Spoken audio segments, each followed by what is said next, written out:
Oi gente, meu nome é Daisy e no vídeo de hoje vou falar sobre o livro Anne de Avonlea, que é a continuação do livro Anne de Green Gables.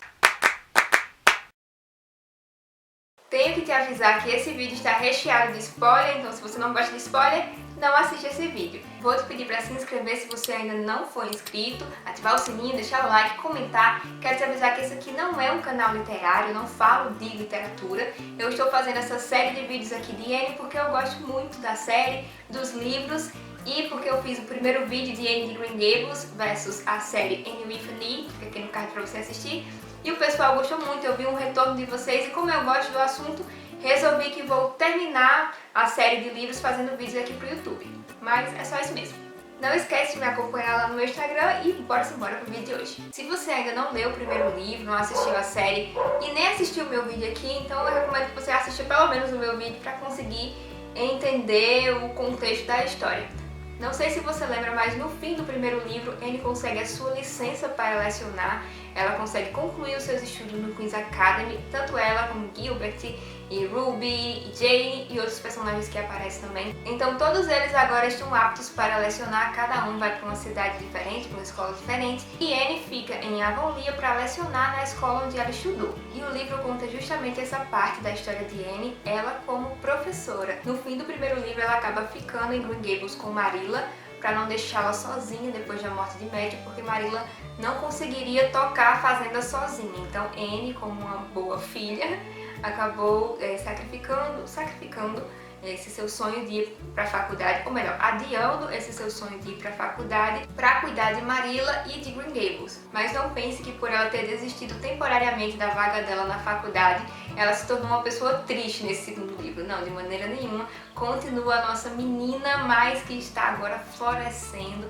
Tem muito da menina travessa e cheia de aventuras, mas a gente já consegue perceber o amadurecimento em Anne. Inclusive, ela vem cheia de ideais e ideias inovadoras para aplicar na escola. Ela quer ser uma professora diferente, com métodos diferentes, sem usar a palmatória. Ela quer cativar os alunos através de um ensino com amor. Então o livro apresenta alguns dilemas dela aí nesse aspecto de tentar aplicar essa educação com amor, né, sem a vara, na escola. O livro nos apresenta outros personagens que são muito importantes para a construção dessa maturidade de Anne, como o Sr. Harrison, que é o novo vizinho dela e que ele é sim um velho muito chato, carrancudo, como eu sempre falo aqui, mas que ele e Anne constroem uma amizade assim muito bonita. Inclusive, quando eu comecei a ler sobre o personagem dele, eu achei que ele ia ser o novo Matthew, se bem que ninguém pode substituir Matthew, mas assim, uma figura masculina mais velha na vida de Anne. Eles viram amigos apesar de serem muito diferentes e Anne sempre vai visitá-lo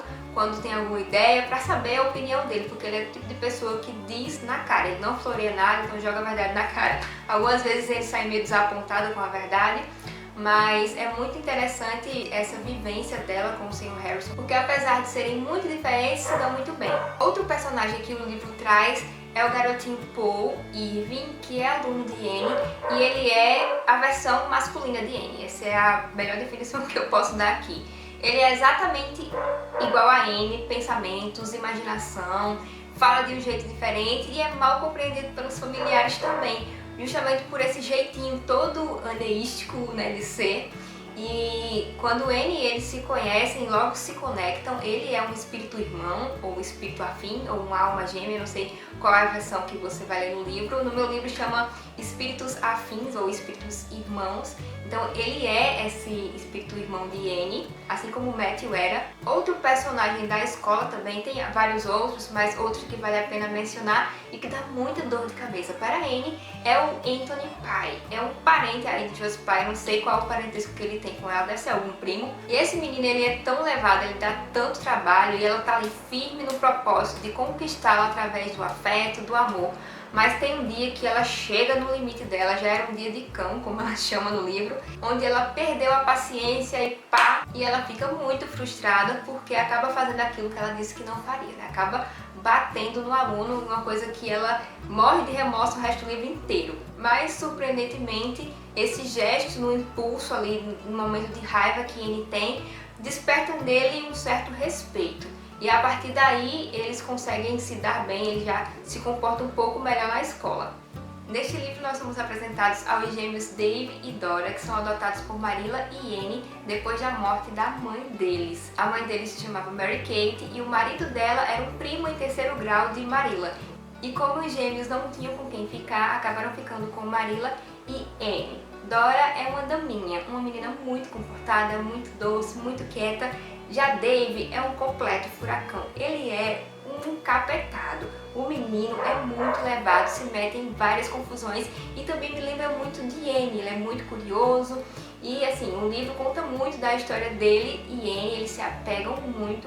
O menino se afeiçoa a Annie de uma maneira muito bonita e Annie, ao mesmo tempo que já não é mais criança, ainda tem aquele espírito aventureiro e se mete em suas próprias confusões e agora está tentando lidar e ajudar também com as confusões do pequeno Dave, que é muito levado. No final do primeiro livro, no Queen's Academy, Annie faz algumas amizades e duas amigas dela são Stella e Priscilla e elas voltam a ser mencionadas nesse segundo livro também. Priscilla inclusive aparece algumas vezes em Green Gables e é muito importante saber disso, né, que elas são mencionadas, porque no terceiro livro elas também fazem uma parte bem ativa na vida de Annie quando ela estiver na universidade.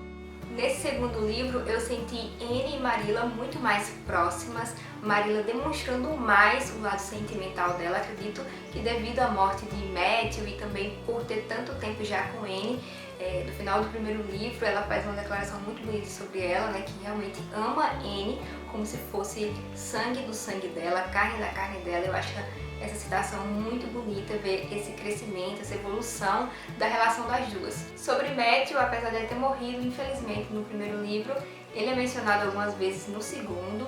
Annie sempre vai visitar o túmulo dele e tem uma citação muito legal que eu gostaria de ler aqui sobre isso. Desde que começaram a brotar as flores de maio, Annie nunca tinha deixado de fazer sua visita semanal ao túmulo de Matthew. Todos os habitantes de Avonlea, exceto Marilla, já haviam esquecido o quieto, tímido e pouco importante Matthew Cuthbert. Mas sua memória permanecia viva no coração de Annie e assim sempre seria. Ela jamais poderia se esquecer daquele senhor gentil que foi o primeiro a dar o amor e a compaixão que a sua infância negligenciada tanto precisava. Achei muito lindo. Eu lembro de ser mencionado nesse livro que Annie tentava voltar a escrever. Vocês lembram que ela tinha um clube de histórias e contos com as meninas e aí, devido à correria do dia a dia como professora, a questão dos gêmeos que dão muito trabalho, Annie acaba sufocando um pouquinho esse lado escritora dela, mas eu acho importante mencionar aqui porque ele é mencionado no segundo livro, mas é mais trabalhado, mais aprofundado no terceiro livro. É nesse livro também que nós conhecemos um pouco do lado cidadão de Annie, até mesmo um pouco político. Ela com os amigos fundam a Sociedade de Melhorias de Avonlea, que é um grupo de jovens que buscam fazer melhorias em Avonlea, pintando cercas, pintando salão, colocando flores, deixar a cidade um ambiente mais agradável. É claro que muitos cidadãos no começo não gostam da ideia, mas conforme vai passando o tempo, lá no final do livro, eles já estão mais acostumados com essa ideia.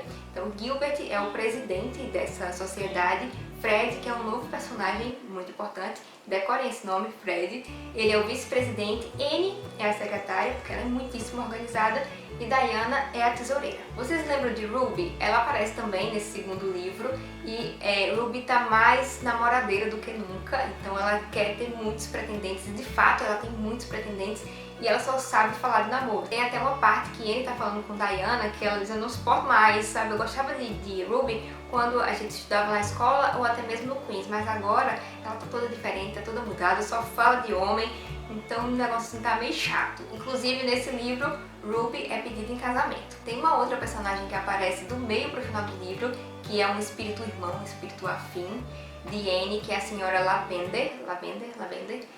E a história dela é muito legal, eu não vou dar muito spoiler, mas ela também exerce um papel muito importante na vida de Annie. Outra questão que o livro aborda é sobre a beleza de Annie. Você sabe que ela tem um trauma de ser ruiva e das sardinhas e tudo mais, mas nesse segundo livro ela está um pouco mais conformada, eu acho que devido ao processo mesmo de amadurecimento, ela está mais se conformando. Isso vai se concretizar ainda mais no terceiro livro, mas está num processo de aceitação. Acho que essa é a palavra. Nós temos mais uma perda nesse livro, que é o Thomas Lynde, o marido de Rachel. Ele acaba morrendo e a situação financeira dela, depois da morte do marido, não é das melhores, e por isso Marilla a convida para morar em Green Gables. Já é no final do livro, e Rachel aceitando morar em Green Gables, Marilla vai ter condições agora de cuidar melhor dos gêmeos, porque ela não tinha mais condições devido à saúde dela, a questão dos olhos, e com Rachel lá ela vai ter uma ajuda e Anne finalmente vai poder ir para a universidade. E aí Anne decide que com Rachel morando lá em Green Gables e Marilla tendo ajuda, ela pode finalmente seguir o que ela tinha planejado, isso depois de 2 anos já como professora, e ela decide que vai para a faculdade. Gilbert fica muito feliz. Quem não recebe a ideia muito bem é Diana, que ela lamenta que vai ficar de novo distante de Anne. Nesse segundo livro, a amizade das duas desenvolveu bastante, ainda se meteram em confusões, mas eu gostei de ver o amadurecimento das duas. Chegou num ponto da história em que Anne decide seguir seu sonho de fazer faculdade e Diana tem outro plano de vida. Vocês lembram daquele Fred que eu mencionei lá da Sociedade de Melhorias? Ele acaba se tornando noivo de Diana. Então Diana vai se casar com ele, já está nos preparativos para o casamento, e é muito interessante ver como elas são muito amigas, mas ao mesmo tempo são muito diferentes, têm planos de vida diferentes, assim como acontece na nossa vida normalmente. Quando Anne descobre que Diana tem um pretendente e tal, e vê a amiga apaixonada, ela realmente começa a perceber que as coisas vão mudar a partir dali. Diana não é mais uma menina, já está se transformando numa mulher, assim como ela. As duas não são mais aquelas menininhas travessas, apesar de ter muita aventura ainda nas duas. Mas a vida está mudando para as duas, e tem um trecho muito legal no livro, eu vou ler para vocês. Diana Barry e Fred Ritchie, não sei como se pronuncia, estavam juntos embaixo do grande salgueiro. Diana estava recostada contra um tronco cinza, com os cílios encostados nas bochechas muito coradas. Fred segurava uma de suas mãos e seu rosto estava inclinado na direção dela.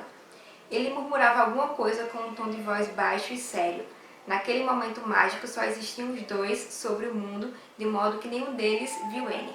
E aí tem mais um textinho e Anne diz o seguinte: Diana e Fred estão apaixonados um pelo outro. Oh, isso parece tão desesperadamente adulto. Diana foi a Green Gables na tarde do dia seguinte, convertida em uma jovem tímida e pensativa, e contou a Anne toda a história no escuro retiro do quartinho do lado leste do sótão. As jovens choraram, se abraçaram e sorriram.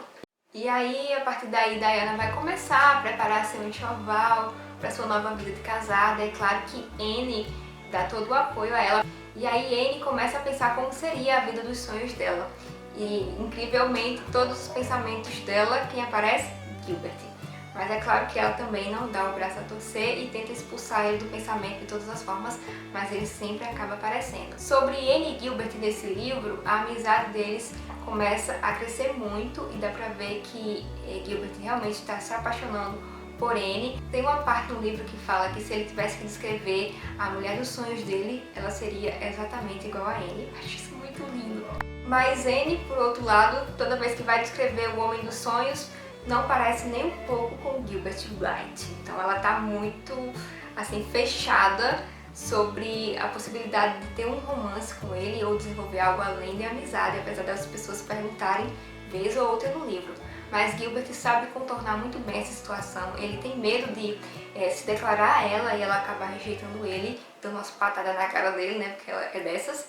Mas ele vai contornando a situação e vai ganhando ela pela amizade, apesar dela achar que não. Anne tenta resistir de várias formas à ideia de ter Gilbert como seu pretendente, mas no final do livro uma chavinha, né, vira na cabeça dela e ela começa a perceber e enxergar que Gilbert não é mais aquele menino que ela conhecia. Ele era um rapaz elegante e tem uma descrição toda bonita no livro que eu não vou ler aqui, mas que é bem interessante. E no finalzinho do livro, num diálogo que ela está tendo com Gilbert, diz assim: sim, é bonito, disse Gilbert, olhando fixamente para o rosto erguido de Anne.